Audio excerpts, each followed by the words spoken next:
तो दोस्तों इस एपिसोड में मास्टर ज़ेनरेन उस ओल्ड मास्टर की स्वॉर्ड को निकालने की कोशिश करेगा जिसके बारे में चैलेंज उसका लग चुका था। और स्वॉर्ड को निकालने के बाद हमें एक अच्छा सा एक्शन भी दिखाया जाएगा मास्टर ज़ेनरेन का। तो इस एपिसोड को एंड तक देखना। तो जैसा कि हमने पिछले एपिसोड में देखा था, सभी पीक मास्टर ने डिसाइड किया था कि वो आगे चलकर जो कॉम्पिटिशन होने वाला है उसमें किस तरह के रिवॉर्ड रखने वाले हैं। उसी के साथ साथ सारे के सारे डिसाइपल को पहाड़ के ऊपर ले जाया जा रहा होता है, जहाँ पर आने के बाद उन सभी डिसाइपल को स्वॉर्ड निकालनी है। जो जितना ऊपर तक जा पाएगा उसे उतनी ही अच्छी स्वॉर्ड मिलेगी। जो भी डिसाइपल स्वॉर्ड नहीं निकालेगा आने वाले कंपटीशन के अंदर उसे पार्टिसिपेट भी नहीं किया जाएगा। ज़ेनरेन जब वहाँ पर खड़ा होता है तो उसे एक ओल्ड मास्टर की स्वॉर्ड बहुत ज्यादा पसंद आ जाती है, क्योंकि उनकी स्वॉर्ड थी ही बड़ी कमाल की। ओल्ड मास्टर ज़ेनरेन से कह देता है कि अगर तुम्हें मेरी स्वॉर्ड चाहिए ना तो तुम्हें सबसे ऊपर जाना पड़ेगा पहाड़ी के। तुम साबित करो कि तुम मेरी स्वॉर्ड को निकालने के काबिल हो, उसके बाद तुम आसानी के साथ मेरी स्वॉर्ड को ले सकते हो। इसके बाद ओल्ड मास्टर ने अपनी स्वॉर्ड को सबसे पहाड़ी के ऊपर लगा दिया था, जिसके बाद यहाँ से ये एपिसोड शुरू होता है। तो इस एपिसोड की शुरुआत में हम मास्टर ज़ेनरेन को देखते हैं जो अपना घर के अंदर आ चुका था, क्योंकि वो सेक्ट में तो रहता ही नहीं है। कभी कुछ काम पड़ गया तो जाएगा, वरना वो जाता ही नहीं है। जैसे वो घर में होता है तो सेक्ट में शेनलाओ जो था वो छुपाकर यहाँ पर आ चुका था ताकि अपने मास्टर का ख्याल रख सके, घर की सफाई वगैरह कर दे और खाना वगैरह बना दे। शेनलाओ डेली रात को जब सभी सो जाते हैं सेक्ट में तो चुपके से मास्टर ज़ेनरेन के पास आता है ताकि उनका ख्याल रख सके, क्योंकि जब जागे रहेंगे तो सारे लोग उसे मना करते हैं मास्टर ज़ेनरेन से मिलने के लिए। लेकिन फिर भी शेनलाओ तो मास्टर ज़ेनरेन से मिले बगैर रह नहीं सकता। इसे वो डेली आता है ताकि वो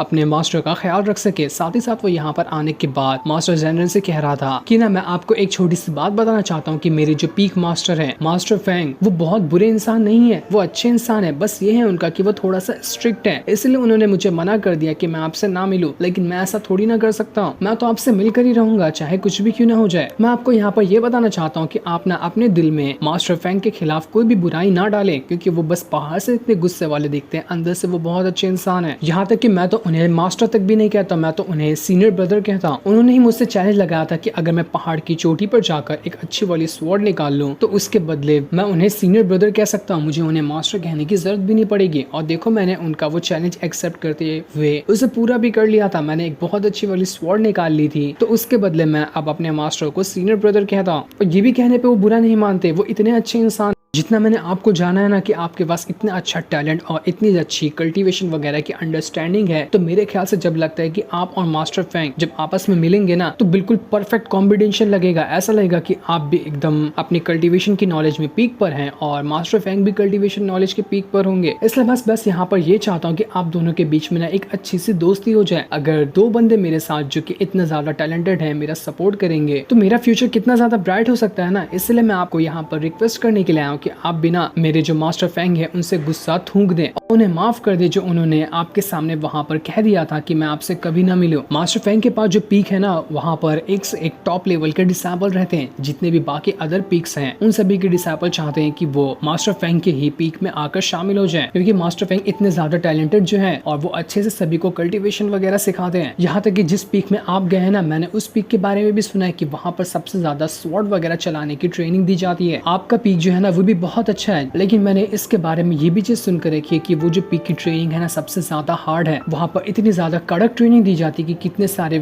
आपके पीक के डिसाइपल उसे छोड़कर दूसरे पीक में शामिल हो जाते हैं ताकि वहाँ की ट्रेनिंग थोड़ी आराम वाली रहे। लेकिन मुझे तो लगता है कि जितनी भी कड़क ट्रेनिंग आपको क्यों ना मिल जाए आप सारी ट्रेनिंग को बड़ी चुटकियां बजाते हुए सब पूरा कर लेंगे, क्योंकि आपके पास तो पहले से ही नॉलेज का भंडार जो है। साथ ही साथ मुझे लगता है ना कि आपको जल्द से जल्द सेक्ट में वापस भी आ जाना चाहिए, क्योंकि कुछ दिनों बाद ही वो कॉम्पिटिशन शुरू होने वाला है जिसमें आपको पार्टिसिपेट भी तो करना होगा ना। जितना ज्यादा आप सेक्ट में रहेंगे हम दोनों सेक्ट के अंदर उतना ही ज्यादा मिल भी सकते हैं। लेकिन मास्टर ज़ेनरेन शेनलाओ से वहाँ पर कह देते हैं कि देखो यहाँ पर ना अपनी बेकार बातें बंद करो, मुझे कोई इंटरेस्ट नहीं है तुम्हारे मास्टर फेंग के अंदर, चाहे वो कितना ही अच्छा इंसान हो चाहे कितना भी घटिया क्यों ना हो। मुझे उससे नफरत है, मैं उसकी शक्ल तक नहीं देखना चाहता। इसलिए आगे से ना मास्टर फेंग का नाम मेरे सामने मत लेना। आखिर वो अपने आप को समझता क्या है? क्या वो सबसे बड़ा सीनियर कोई सेंट वगैरह है क्या? ये सुनकर शेनलाओ भी काफी ज्यादा उदास हो जाता है कि अरे यार मास्टर ज़ेनरेन तो मेरे मास्टर फेंग को पसंद कर ही नहीं रहे। मुझे लगता है ना कि इसमें थोड़ा सा टाइम जाएगा, लेकिन एक ना एक दिन वो जरूर आएगा जब मास्टर मास्टर जेनरन भी मास्टर फेंग को पसंद करने लग जाएंगे। जिसके बाद शेनलॉ वहां से रिटर्न सेक्ट में जाने के लिए निकल रहा होता है क्योंकि सुबह होने वाली थी और सब लोग जाग ही नहीं वाले थे।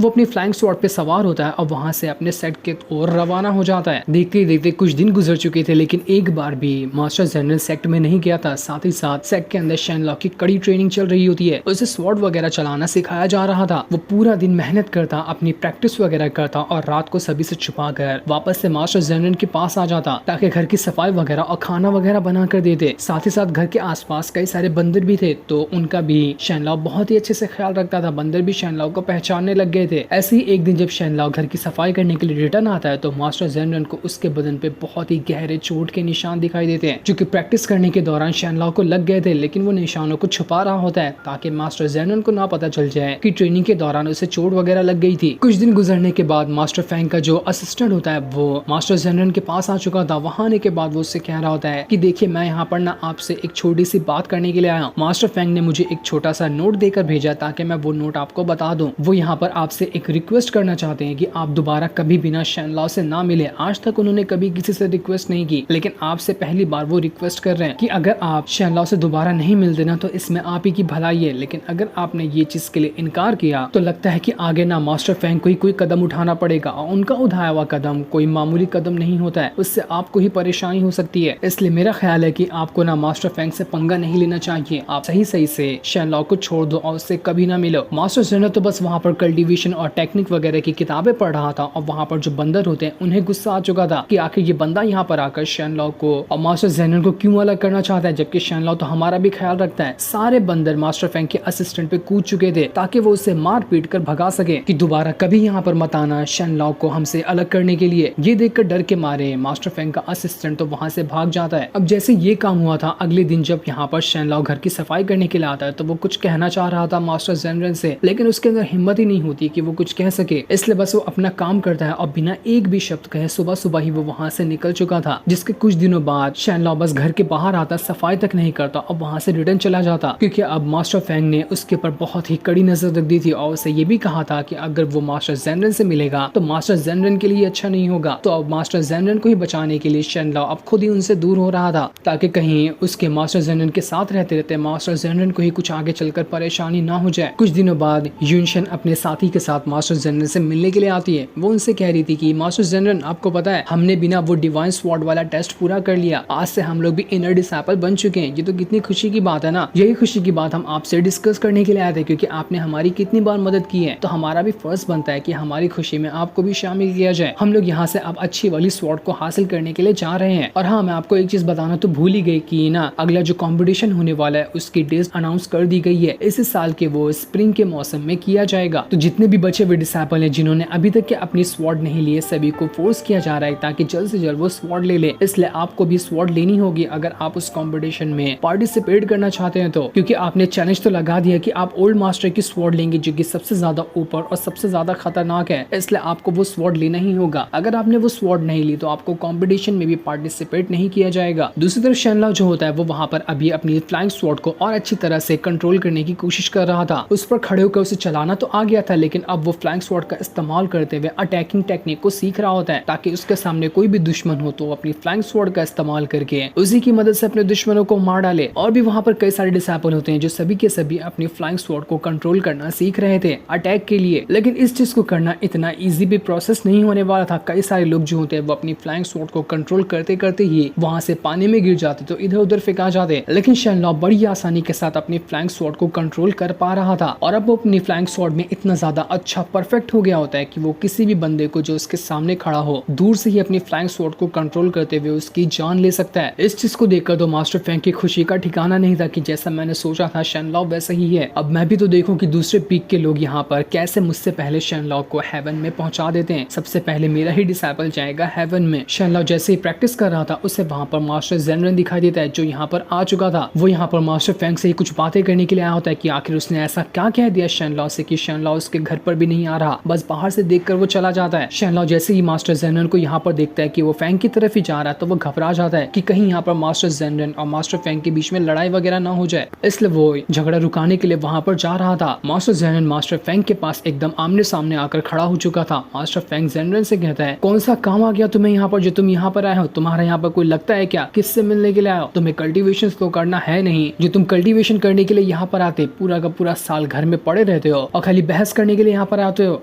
बताओ असल में तुम्हारी वजह क्या है यहाँ पर आने की? मास्टर जेनरन कहता है कि मेरी कोई भी वजह हो, तेरे से मतलब है क्या? तू बीच में ना वैसे भी बोला मत कर। शनलॉ मास्टर फैंग को समझाने की कोशिश करता है कि अरे अरे आप यहाँ पर ना बहस ना करें, लेकिन मास्टर फैंग तो उसे धक्का मारते हुए पीछे कर देता है। वो मास्टर जनरल से कहता है कि करीब आधा साल हो चुका है, आधे साल में तूने एक भी लेवल ब्रेक थ्रू किया गया? लेवल ब्रेक थ्रू करने की बात ही छोड़ दे, तूने अभी तक के ना ओल्ड मास्टर को ये चैलेंज कर दिया था कि तू उसकी स्वॉर्ड निकालेगा, लेकिन तू अभी तक की स्वॉर्ड तक नहीं निकाल पाया। तेरे अंदर ऐसी क्या खासियत है जिसकी मदद से तू इतना ज्यादा एटीट्यूड दिखाता है? मैं दावे से कह सकता हूँ ना कि तेरे अंदर इतनी भी हिम्मत नहीं होगी कि तू जाकर ओल्ड मास्टर की वो स्वॉर्ड निकाल सके। बड़ा आया यहाँ पर ज्ञान देने वाला। तू अगर बहुत ज्यादा टैलेंटेड होता ना तो मैं खुद शनलॉ को तेरे पास भेज देता कि तू वहां पर भी जाकर तुझसे कुछ सीख सके, लेकिन तू खुद इतना बड़ा लेजी इंसान है कि तेरे साथ रहते रहते ना शनलॉ भी अपनी कल्टीवेशन करना छोड़ देगा और तेरा बस एक नौकर बनकर रह जाएगा। यही वजह है कि मैं शनलॉ को तुझे मिलने नहीं देता हूँ, तुझसे एकदम दूर करते जा रहा हूँ। जो सुनकर तो मास्टर जनरल को काफी ज्यादा गुस्सा आ चुका था। वो उससे कहता है आखिर तू जानता ही क्या है मेरे बारे में? तू ये कह रहा ना कि मैं यहाँ पर ओल्ड मास्टर की स्वॉर्ड को नहीं निकाल सकता? देख मैं तुझे यहाँ पर चैलेंज लगाता हूँ कि अभी के अभी मैं तुझे यहाँ पर ना ओल्ड मास्टर की स्वॉर्ड को निकाल कर दिखाऊंगा, और नहीं निकाल पाया ना तो मेरा नाम भी मास्टर जनरल नहीं। जो उनका मास्टर फैंग कहता है कि अगर बातें करने से ही ना लोगों की कल्टीवेशन बढ़ जाती तो आज कई लोग ना गॉड लेवल पे पहुंच चुके होते। बातें करने से कुछ नहीं होता, करके दिखाना पड़ता है। दोनों की बहस यहाँ पर काफी ज्यादा बढ़ती जा रही थी, इसलिए बाकी पीक मास्टर जो होते हैं उन लोगों को यहाँ पर आना पड़ता है। एक फीमेल पीक मास्टर वहाँ पर आकर मास्टर फैंग से कह रही थी कि ना आप यहाँ पर मास्टर जनरल को कुछ नहीं कह सकते, भले से वो घर पे रहें या फिर सेक्ट में रहें, वो अपनी कल्टीवेशन पावर बढ़ा रहे ना। हर एक की कल्टीवेशन पावर बढ़ाने का तरीका सेम नहीं होता, और वैसे भी मास्टर जनरल जो है वो आपके डिसाइपल थोड़ी है, वो मास्टर जनरल दूसरे पीक के मास्टर के डिसाइपल है। तो मास्टर जनरल जो भी यहाँ पर कुछ करे आपकी जिम्मेदारी नहीं बनती कि आप उन्हें कुछ टोके या उन्हें चैलेंज वगैरह लगाएं। जैसा मास्टर जनरल को सही लगेगा वो वही करेंगे। जिसके बाद अब देखते ही देखते हैं जिस पीक का डिसाइपल मास्टर जनरल है वहाँ का भी मास्टर आ जाता है। वो भी वहाँ पर आने के बाद कह रहा था कि मास्टर फैंग आपको ना मास्टर जनरल की बातों में दखल देने की कोई जरूरत नहीं है, मैं यहाँ पर हूँ ना, मैं जो भी मैटर रहेगा उसे सुलझा लूंगा, यहाँ पर झगड़ा करके कोई फायदा नहीं होने वाला है। जो सुनकर मास्टर फैंग के गुस्से का वहाँ पर ठिकाना नहीं रहता। वो कह रहा था ठीक है जैसा आप लोगों की मर्जी, मैं यहाँ पर किसी को जोर जबरदस्ती करने के लिए नहीं आया, जो बात मुझे सही लगी मैंने बस वो कह दिया। वो मास्टर जनरल से कहता है कि मैं भी देखता हूँ ना कि तू फ्यूचर में कितना ज्यादा आगे निकलता है, मैं लिख के देता हूँ तू क्या जैसा लूजर अभी है ना तू वैसा ही हमेशा रहेगा। और इतना कहने के बाद मास्टर फैंग वहाँ से शनलॉ के साथ जा चुका था। मास्टर जनरल को इतना ज्यादा गुस्सा आता है कि वो पूरे गुस्से के साथ अब पहाड़ी पर चढ़ना शुरू कर देता है। वो पहाड़ी की तरफ ही जा रहा था ताकि ओल्ड मास्टर की सबसे हाई लेवल वाली स्वॉर्ड को बाहर निकाल सके। उसके बाद वो सभी का यहाँ पर मुंह बंद कर देगा जो उसे यहाँ पर कमजोर समझ रहे हैं। मास्टर जनरल यहाँ पर कल्टीवेशन नहीं कर रहा क्योंकि उसे अस्कत लग रही है, वरना अगर वो कल्टीवेशन करे तो पूरे सेक्ट में उसके जितना पावरफुल, उसने तो अपनी आइडेंटिटी छुपा कर रखी ताकि किसी को भी उसके ऊपर शक ना हो, और लोग यहाँ पर उसे कमजोर समझ रहे हैं। इसी चीज से मास्टर जनरल को काफी ज्यादा गुस्सा भी आ चुका था। मास्टर जनरल के वहां से जाने के बाद दूसरा एक और मास्टर होता है जो खुद भी यहाँ पर मास्टर जनरल के ऊपर इंटरेस्टेड था। वो भी मास्टर जनरल को अपने पीक में शामिल करना चाह रहा था। फीमेल मास्टर दूसरे वाले मास्टर से कहती कि तुम तो वैसे भी एक नंबर के लूजर हो, तुम्हारे सेक्ट में तो सबसे घटिया लोग ही रहते हैं। मुझे पता है कि यही वजह से तुम मास्टर जनरल को अपना डिसाइपल बनाना चाह रहे होगे ताकि तुम्हारे पीक का भी नाम थोड़ा रोशन हो जाए, क्योंकि मास्टर जनरल भी कोई मामूली बंदा नहीं है। चलो चलो देखा जाएगा फ्यूचर में कि तुम क्या ही कुछ कर लेते हो। वैसे भी तुम मास्टर के नाम पर तो एक धब्बा ही हो। जो सुनकर तो उस बौने मास्टर को भी काफी ज्यादा गुस्सा आ चुका था कि आखिर इसने मेरे पीक की बेइज्जती कैसे कर दी। मास्टर जनरल जैसे जैसे आगे बढ़ा था उससे आसपास कई सारे लोग दिखाई देते हैं जो सभी अपना प्रैक्टिस कर रहे थे। वो यही बात को सोचते हुए जा रहा था कि लोग यहाँ पर मुझे कितना ज्यादा लूजर समझ रहे हैं। लेकिन चलो खैर कोई बात नहीं, जिसको जो समझना है समझने दो, मुझे किसी और के समझने से कोई फर्क नहीं पड़ता। लोगों को यहाँ पर क्या लगता है कि पावरफुल स्वॉर्ड को ही निकाल देना कोई बड़ी बात हो जाती है। पावरफुल स्वॉर्ड निकालने के बाद ही वो कंपटीशन में शामिल हो सकते हैं। बिल्कुल ही वाहियात तरीका है ये। इन लोगों को तो मैं अभी चाहूँ ना तो मैं चुटकियां बजाते हुए सबसे हाई लेवल की डिवाइन स्वॉर्ड भी निकाल सकता हूँ। लेकिन अपनी रियल आइडेंटिटी दिखाने का क्या ही फायदा। यहाँ पर मैं इतना सुकून से जी रहा हूँ तो मुझे उसी में जीने दो।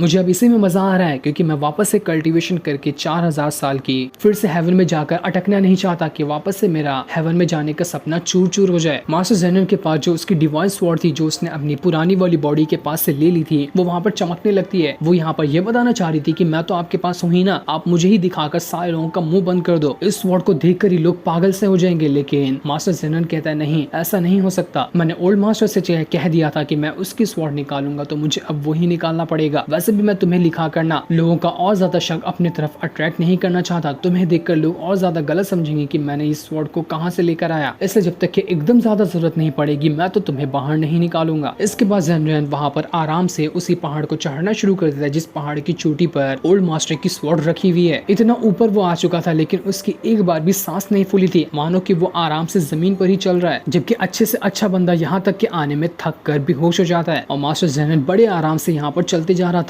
काफी ऊपर आने के बाद एक जगह पर उसे सिस्टर श्याओ दिखाई देती है जो यहाँ पर बैठकर अपना कल्टीवेशन कर रही थी। सिस्टर श्याओ की नजर जैसे ही वहाँ पर मास्टर ज़ेनरेन पे पड़ती है वो उसे देखकर कहती है कि क्या तुम ही मास्टर ज़ेनरेन हो? मैंने तुम्हारे बारे में सुना है। जिस पर मास्टर ज़ेनरेन कहता है हाँ तुम सही कह रही हो और मैं तुम्हारे बारे में भी काफी कुछ सुनकर रखा हूँ कि तुम इस सेट की बहुत ही ज्यादा टैलेंटेड डिसाइपल हो। तुम ही सिस्टर जाओ हो ना जिसके पीछे सारे लोग पड़े होते हैं कि ताकि वो तुम्हें अपने पीक में शामिल कर ले। सिस्टर श्याओ कहती है कि हाँ तुम बिल्कुल ठीक कह रहे हो, लेकिन जैसा मैंने तुम्हारे बारे में सुना था ना तुम तो बिल्कुल भी वैसे नहीं हो। मैंने क्या सुना था कि तुम इतने ज्यादा सुंदर हो कि तुम्हें देखकर ही लोगों की आंखें चौंधिया जाती है, लेकिन मुझे तो तुम उतने ज्यादा सुंदर नहीं लग रहे हैं। जो सुनकर मास्टर ज़ेनरेन कहता है क्या पता लोगों की आंखें अब खराब हो गई हो, और वैसे भी लोगों की सुनी सुनाई बातों पर यकीन करना ना बहुत बड़ी बेवकूफी होती है। इतना कहने के बाद मास्टर ज़ेनरेन वापस से पहाड़ की चढ़ाई करना शुरू कर देता है ताकि वो ओल्ड मास्टर की स्वॉर्ड को निकाल सके। मास्टर ज़ेनरेन की जाने के बाद सिस्टर जाओ अपना वहाँ पर अभी भी कल्टीवेशन कर रही थी, लेकिन तभी उसे ऐसा लगता है कि उसके आसपास कोई है। जिसके बाद वहाँ पर एक पीक मास्टर आ चुका था जो अपने फ्लाइंग स्वॉर्ड का इस्तेमाल करते हुए सिस्टर जाओ की यहाँ पर जान लेने की कोशिश करता है, लेकिन सिस्टर जाओ भी अपनी पावर का इस्तेमाल करते हुए उसके अटैक को रोक रही होती है। ये जो पीक मास्टर था अभी बताया तो नहीं जाता कि किसके कहने पे ये सिस्टर जाओ की जान लेने के लिए आया, लेकिन वो यहाँ पर काफी ज्यादा भड़का हुआ लग रहा था। उसके बाद जितने भी अटैक होते हैं वो एक के बाद एक करते हुए सारे अटैक को यहाँ पर सिस्टर जाओ के ऊपर करते जा रहा था ताकि कैसे भी करके वो सिस्टर जाओ की जान ले सके। सिस्टर जाओ जी थी वो पीक मास्टर से कहती कि आखिर तुम हो कौन और तुम मुझे यहाँ पर मारना क्यों चाहते हो? तुम्हें पता भी है ना कि अगर मैं यहाँ पर मरी तो इसका अंजाम क्या हो सकता है। वो पीक मास्टर कहता है कि मुझे इससे कोई फर्क नहीं पड़ता, जो करने का मुझे ऑर्डर दिया गया मैं वो तो करके रहूंगा, बस मुझे यहाँ पर तुम्हारी जान लेनी है और उसे ही लेने के लिए मैं यहाँ पर आया हूँ। जो सुनकर सिस्टर जाओ कहती है कि ठीक है ऐसी बात है ना तो मैं भी तो देखूं कि तुम कैसे मुझे टच करके दिखा सकते हो, जान लेना तो बहुत दूर की बात है। जिसके बाद सिस्टर जाओ और स्पीक मास्टर के बीच में काफी जबरदस्त फाइट शुरू हो जाती है। दोनों अपनी पावर का इस्तेमाल करते हुए एक दूसरे के ऊपर अटैक कर रहे थे। तो वहीं मास्टर ज़ेनरेन जो होता है उससे आगे बढ़ते हुए ओल्ड मास्टर की स्वॉर्ड दिखाई दे चुकी थी, इसलिए वो अपनी पावर का इस्तेमाल करते हुए बस एक सेकंड के अंदर उस स्वॉर्ड को वहां से बाहर निकाल लेता है। उसे कोई परेशानी ही नहीं हुई थी उस स्वॉर्ड को निकालने में, मानो कि रास्ते चलते हुए उसे कोई स्वॉर्ड मिल गया, उसे उसने उठा लिया, जबकि उसे निकालना सबसे ज्यादा मुश्किल काम था। मास्टर ज़ेनरेन ने जैसे ही यहाँ पर स्वॉर्ड निकाली थी उससे वहां पर आवाज आने लगती है सिस्टर जाओ की जो उस पीक मास्टर के साथ फाइट कर रही थी। ये देखकर मास्टर ज़ेनरेन भी परेशान हो जाता है कि अब यहाँ पर कौन आ गया जो सिस्टर जाओ की जान लेने की कोशिश कर रहा है। इसलिए मास्टर ज़ेनरेन डिसाइड करता है कि वो भी यहाँ पर जाएगा और देखेगा कि आखिर वहाँ पर मैटर क्या हो गया। तो वहीं दूसरी तरफ पीक मास्टर और सिस्टर श्याओ जो थे दोनों आपस में अभी भी लड़ रहे होते हैं। यहाँ पर जो पीक मास्टर था वो अपनी डिवाइन स्वॉर्ड को बाहर निकाल लेता है जो कि इतनी ही ज्यादा बड़ी थी कि जिसकी कोई हद नहीं होती है। वो स्वॉर्ड बाहर निकलते साथ ही अपने अंदर से इतना ज्यादा थंडर की पावर को बाहर निकाल रही थी कि जिसके सामने कोई खड़ा भी ना हो सके। साथ ही साथ वो स्वॉर्ड इतनी बड़ी होती कि वो पूरा का पूरा आधा इलाके को कवर कर रही थी। सिस्टर जाओ ये देखकर एकदम ज्यादा घबरा जाती है कि आखिर ये किस तरह की स्वॉर्ड है, इस तरह की स्वॉर्ड के बारे में तो मैंने कभी सुना तक नहीं था। उसने यहाँ पर अपना सब कुछ ट्राई कर लिया था लेकिन कोई फायदा नहीं हो रहा था। ऐसा लग रहा था कि यहाँ पर तो वो पीक मास्टर सिस्टर जाओ की जान ले ही लेगा। वो एकदम ज्यादा घबरा चुकी थी कि लगता नहीं कि अब मुझे यहाँ पर कोई आकर बचाएगा। लेकिन जैसे ही वो पीक मास्टर अपने डिवाइन स्वॉर्ड का इस्तेमाल करते हुए सिस्टर जाओ के ऊपर अटैक करता, इससे पहले ही वहाँ पर मास्टर ज़ेनरेन आ चुका था जो ओल्ड मास्टर की जो दी हुई स्वॉर्ड थी उससे इतनी बिजली की रफ्तार के साथ उस पीक मास्टर के आर पार से होकर गुजार देता है कि पीक मास्टर के तो वहाँ पर चीथड़े उड़ चुके थे। उसके खून के जो छींटे थे वो सिस्टर जाओ के ऊपर आकर गिरना शुरू हो जाते हैं। मास्टर ज़ेनरेन ने तो कुछ किया ही नहीं, बस एक बिजली की रफ्तार के साथ हल्का सा क्या अटैक किया। वो पीक मास्टर तो न जाने कहाँ मर कर फेंका गया होता है, उसकी कोई हद नहीं थी। जैसे ये चीज यहाँ पर सिस्टर जाओ देखती वो एकदम पगला चुकी थी कि ये मास्टर ज़ेनरेन कैसा इंसान है, आखिर कैसा इसने अटैक किया कि पीक मास्टर तो गायब भी हो गया, उसके डिवाइन स्वॉर्ड तक की कहाँ चली गई ये तक नहीं पता चल रहा। मानना पड़ेगा ये मास्टर ज़ेनरेन कोई मामूली बंदा बिल्कुल भी नहीं है। जो सीन दिखाते ही ये एपिसोड यहीं पर एंड हो जाता है। Thanks for watching.